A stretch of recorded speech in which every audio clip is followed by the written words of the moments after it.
ibyo bagushukisha ni byinshi. Ibibazo by'isi ntabwo bizorangira kuko turi mu isi. Ubukene ntabwo buzorangira turi hano mu isi, ariko turashobora kubugwanya. Imana ikatuzanira imvura, turashobora kubugwanya. Kandi ubwo bukene nitubeho turi abantu basabiriza, ariko tukabaho turi abanyarwanda bazima, abanyarwanda kandi bitunze, ariko kandi bategereje Imana, bafite Imana nzima.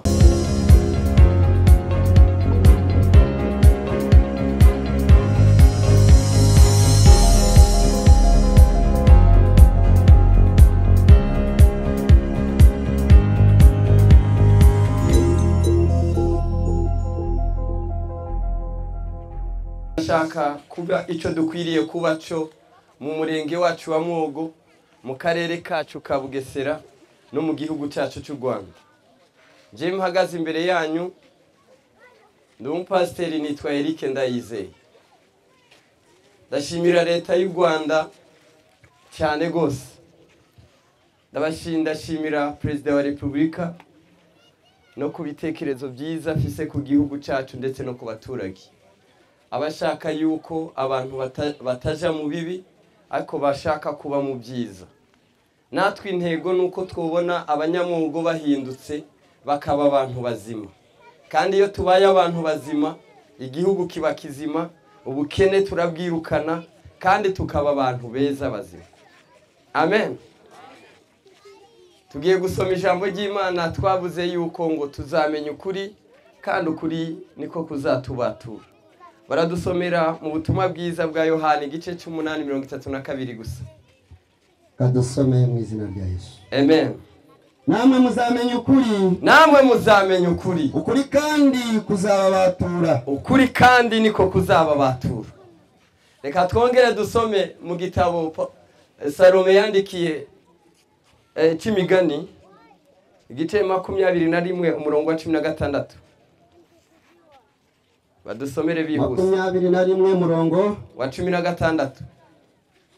Umuntu jarajara akava mu nzira y'ubwenge. Umuntu jarajara akava mu nzira y'ubwenge azaba mu iteraniro ry'abapfuye. Azaba mu iteraniro ry'abapfuye. Dukubitira Imana amashimeshi cyane.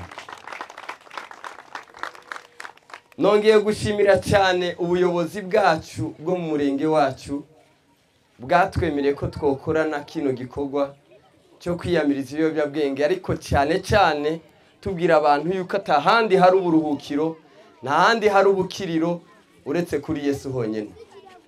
Ikintu tugiye kuganira ni ijambo ry'umutwe nahaye kuvuga ngo tugwanire icyo dukwiye kuba cyo. Amen. Icyo dukwiye kuba cyo ndagomba kukigwanira. Nimba ngomba kuba umugabo muzima ndabigwanira. Nimba ngomba kuba umukobwa mwiza ngomba kubigwanira. Ariko hari byinshi bigomba kudukura ku byo dukwiriye kuba byo.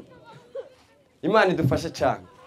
Hari ibintu nateguye murambabarira kubera nta kantu twateguye ko gushiraho, ariko nagomba kubabwira ibintu bitatu gusa bitugwanya mu bitekerezo byacu, kugira umuntu abe icyo akwiriye kuba cyo. Ikintu cya mbere nuko agira ibitekerezo bizima. Ibitekerezo bizima, igitekerezo gishobora kukugira icyo cyiza cyangwa kikakujana mu bibi. Iyo umuntu atekereje yuko inzoga ishobora kumumara inyota, ikamumara ibitekerezo, ikamuha kuruhuka, birangira muri icyo gihe ari ugupfa, umuntu apfuye nabi. Nta muntu yakijijwe n'inzoga, nta n'umuntu yakijijwe n'itabi. Ibitekerezo bizima rero bigeza umuntu ku butsinzi, bigeza umuntu ku mahoro, bigeza umuntu kuba mu buzima bukwiriye kuba bwo. Imana idufashe cyane. Ikigira kabiri kwemeza ibyo ugomba gukora. Ikintu ugomba gukora iyo umutima wawe ucemeje, urashobora kuba icyo ukwiriye kuba cyo. Imana idufashe cyane. Haleluya. Bantu b'Imwogo, reka ndababwire ikintu gikuru gikomeye cyane. Imana yaduhaye igihugu cyiza, iduha n'ubutaka bwiza, ariko satani ari muri iyi si ariko kugira ngo ashobore kutubuza amahoro. Amahoro nta handi dushobora kuyabonera atari muri Yesu Kristo. Nta handi uburuhukiro dukwiye kubonera atari muri Yesu Kristo. Nagomba kubabwira ibi byose tugenderamo n'iby'ibitoki turabifise, ariko kubaho tunywa inzoga ntabwo bitugeza ko tugeza mu buzima bwiza. Nabonye abagabo nubwo bagenda guca incuro mu gushaka ubwo buryo bwo kubaho mu mwanya. Nabonye ingo zisenyuka kubw'inzoga, akanywa ariko akibagira n'urugo n'igihumbi yaciye, akumva yuko agiye kukinywera inzoga, akumva yuko yarushe agiye kwizimya inyota. Oya, sibyo. Nagomba kukubwira, Bibiliya iratubwira neza, iravuga yuko inyota, aho dukwiye gukirira inyota ni muri Yesu Kristo. Yesu Kristo amara inyota. Inyota ntabwo imara n'ugwagwa. Oya, inyota ntabwo imagwa n'itabi. Oya, inyota ntabwo imagwa n'urumogi. Oya, ariko inyota dushobora kuyimagwa na Yesu Kristo mu gihe twamwizeye. Nagomba kubabwira ikindi kandi, kugira tube nitwabijyo dukwiriye kubacu. Mu murenge wacu wa Mwogo tuzohahindura. Hazoba iterambere mu gihe twahindutse mu bitekerezo, mu gihe twahindutse tukagomba kuba abagabo bazima, tukagomba kuba abakobwa bazima, tukagomba kuba abasore bazima. Umurenge wacu tuzowuhindura, kandi ibi byose nitwabihuriza hamwe nk'uko igihugu cyacu kitwigisha kugira ubumwe n'ubwiyunge, tugahuriza hamwe izi mbaraga, tuzokubaka umurenge wacu w'umurenge muzima. Dukubitira Imana amashyi menshi cyane. Ukuri ndakuzaniye n'ukurera. Ibyo bagushukisha ni byinshi. Ibibazo by'isi ntabwo bizorangira kuko turi mu isi. Ubukene ntabwo buzorangira turi hano mu isi, ariko turashobora kubugwanya. Imana ikatuzanira imvura, turashobora kubugwanya. Kandi ubwo bukene nitubeho turi abantu basabiriza, ariko tukabaho turi abanyarwanda bazima, abanyarwanda kandi bitunze, ariko kandi bategereje Imana, bafise Imana nzima. Amen. Reka mbabwire ikindi, hariho ibintu mu rubyiruko bibaho, imyaka ikatubesha.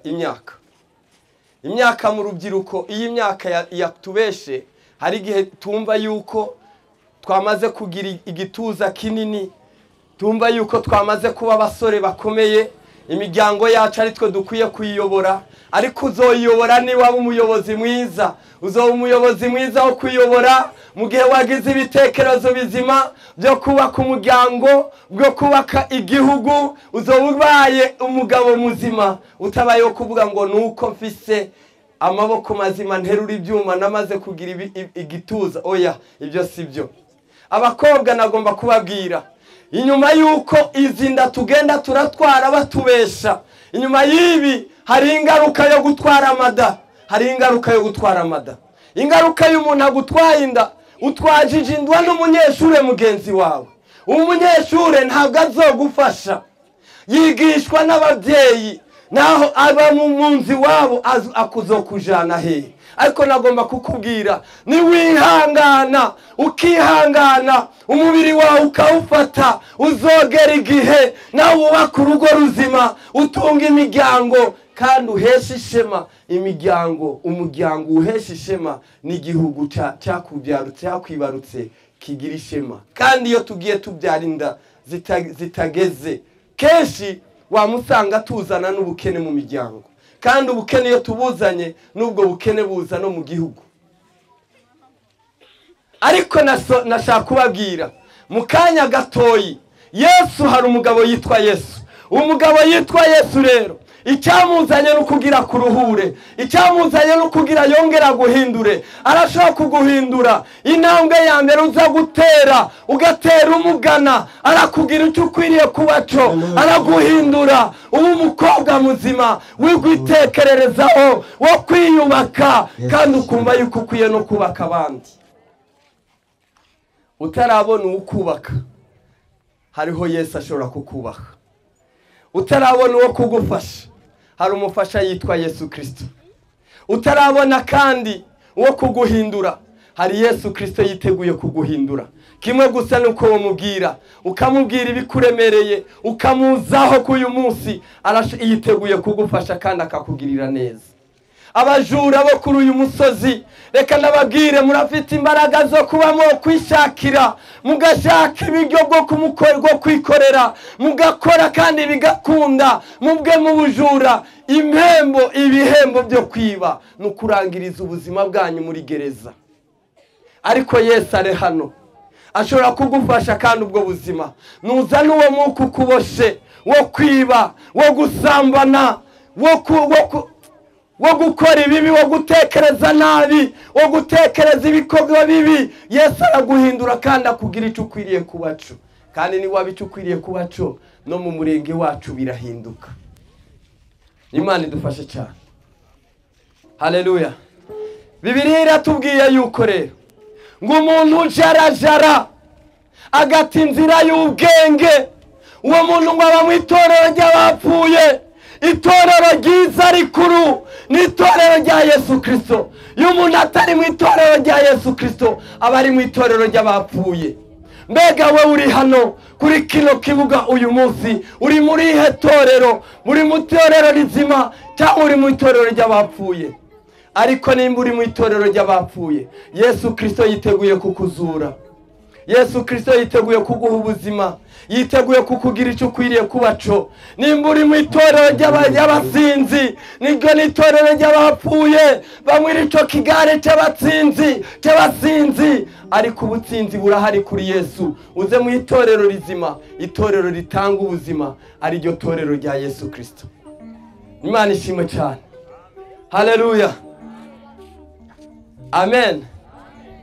No mu bitekerezo bipfuye tugira, ibitekerezo byo kugambana, ibitekerezo byo gukora ibibi, byo kugambanira abagenzi bacu, ibitekerezo byo kutifuriza neza abagenzi bacu, ibyo byose uri mu itorero ry'abapfuye. Iri ni Bibiliya yatubwiye, ni ijambo ry'Imana. Utekereza yuko nutwa mugenzi wawe yashatse ugomba kutumwiba, uracyari mu itorero ry'abapfuye, urajarajara. Ariko Yesu Kristo muzima uyu munsi yaje imwogo, yaje kuruhura imitima kugira umube mu itorero rizima. Nyemerera umuhereze umutima wawe ashobore kukubohora. Imana idufashe cyane. Yemwe nta muntu yanyoye inzoga uno munsi urayinywa, ariko inda yongera igashaka, ukongera ugashaka kuyinywa. Na urangiza abuze yuko inyota yarangiye. Nuwanyoye icupa rimwe arashaka irya kabiri. Ariko nagomba kukubwira, umara inyota n'umwe n'umugabo yitwa Yesu Kristo. Amen, amen, amen. Kandi uwo mugabo yiteguye kukumara iyo nyota, ni watera intambwe ukamugana k'uyu munsi. Haleluya. Ntabwo mbwiriza ikivunga c'abantu, ariko ndiko ndabwiriza wewe uri kurantega ugutwi uyu munsi. Amen, amen, amen. Yesu yiteguye kukubohora. Amen. Yesu yiteguye kugukiza. Haleluya. Yesu yiteguye kuguhindura. Haleluya. Yesu yiteguye kukuzura. Amen. Muri rya torero urimo, Haleluya. Yesu yiteguye kuguha ubuzima. Imana ishimwe cyane. Amen, amen, amen. Uri muri he torero mwene data? Mbega uri mu itorero rya Kristo? Reka nongere ndababwira akantu kamwe. Umuntu umwe iyo utaramya Yesu uburamya Satani. Iyo udakorera Yesu ubukorera Satani. Iyo utavuga Yesu ubuvuga Satani. Kuko hano hantu hari abami babiri bari mu marushanwa. Umwami wa mbere ni Yesu ari ku ngoma. Undi umwami ari hano kandi aganje isi ni Satani. Mbega wowe uri kuwuhe mwami? Nuwuhe mwami ukorera k'uyu munsi? Nuwuhe mwami wamamaza uyu munsi? Nuwuhe mwami uramya? Nuwuhe mwami uyoboka? Ariko nimba uyoboka Satani, nagomba ndakubwire yuko wayobye. Data we uri mu ijuru, ndagushima mwami yuko mwami ubutumwa wamuhaye kuri uyu mwanya kandi ndabutanze nk'uko wagumpaye. Ndavuga nk'uko mwami wantumye, ariko mwami wo kuzuza mu mitima y'abamwogo mwami ni wo kubikora mwami.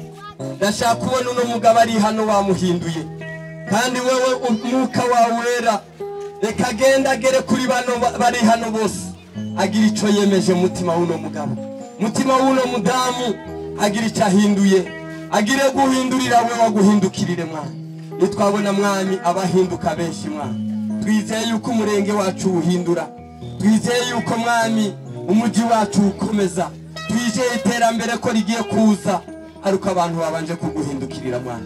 Urakoze rero Yesu, ndagushima kandi yuko ubikoze. Icyubahiro kibi cyawe iteka ryose mu izina ryawe ryera. Amen.